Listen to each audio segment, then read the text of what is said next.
অবাধ ও সুষ্ঠু নির্বাচন আয়োজনে সেনা সদস্যদের নিরপেক্ষভাবে দায়িত্ব পালনের আহ্বান জানিয়েছেন সেনাপ্রধান জেনারেল ওয়াকারুজ্জামান। ঢাকায় সেনা ক্যাম্প পরিদর্শন ও মতবিনিময়ে এমন নির্দেশনা দেন তিনি। আর প্রথমবারের মতো ভোটের মাঠে থাকবে বিমান বাহিনী।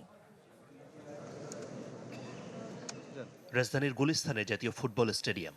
ঢাকা মহানগরের সেনা ক্যাম্প পরিদর্শন শেষে এখানে আসেন সেনাপ্রধান জেনারেল ওয়াকারুজ্জামান। মতবিনিময় করেন সেনা সদস্যদের সাথে, সুষ্ঠু নির্বাচনে সহায়তায় দেন প্রয়োজনীয় দিক নির্দেশনা, আহ্বান জানান ভোটের মাঠে নিরপেক্ষ ও পেশাদার দায়িত্ব পালনের।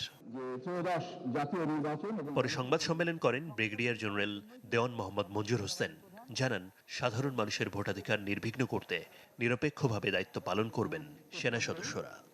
নির্বিঘ্নে যাতে ভোট কেন্দ্রে যেতে পারে সেই কথাকে মাথায় রেখে সম্মানিত সেনাবাহিনী প্রধান আমাদের ন্যূনতম প্রয়োজনীয় সেনা সদস্যকে রেখে বাকি সকল সেনা সদস্যকে উনি নিয়োগ করেছেন এই সুষ্ঠু ইলেকশন করার জন্য।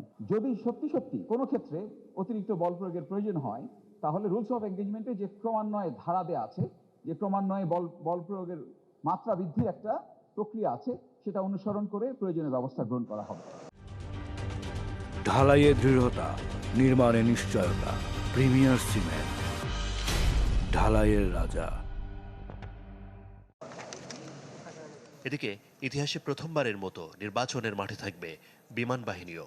ঢাকার বিমান ঘাঁটি বাসারে এক ব্রিফিংয়ে বাহিনীর প্রধান air chief marshal Hasan Mahmud Khan জানান, অনুকরণীয় নির্বাচন উপহার দিতে প্রতিজ্ঞাবদ্ধ তারা।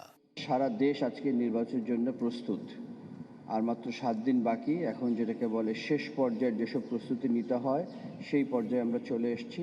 তো এই মুহূর্তে আমরা আজকে হচ্ছে 5 তারিখ, আমরা আগামী 2 দিন পরেই আমাদের বিশেষ করে ডিপ্লয়মেন্ট যেটা হওয়ার কথা, প্রাক এবং পরবর্তী নির্বাচনের যে ডিপ্লয়মেন্ট, সেই ডিপ্লয়মেন্টটা আমরা করব।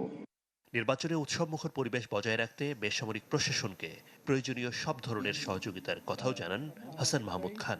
জাতিকে একটা অনুকরণীয় নির্বাচন উপহার দিতে আমরা প্রতিজ্ঞাবদ্ধ। আদ্দিন সজীব, চ্যানেল 24, ঢাকা।